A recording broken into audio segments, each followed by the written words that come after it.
Kenapa adab didahulukan sebelum ilmu? Adab itu sikap moral yang membimbing kita untuk berperilaku baik. Jelas?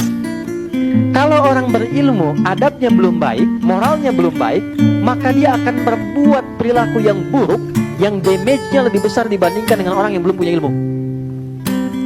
Orang korupsi kalau pintar, ngambilnya banyak dibandingkan dengan orang yang mencuri tapi nggak pintar.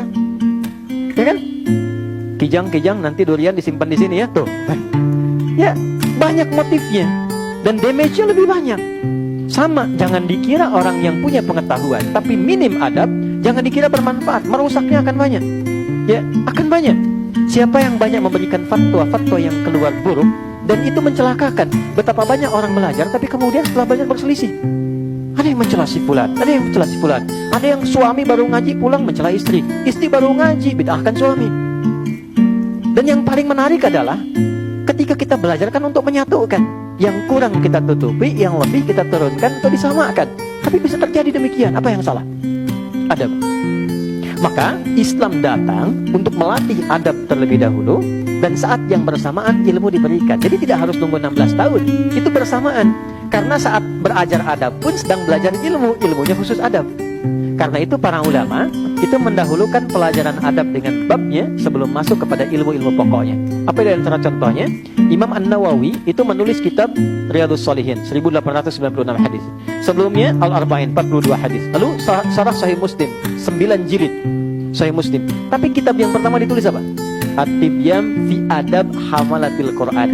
Bagaimana ahli Al-Quran itu punya adab dalam mengajar dan dalam belajar.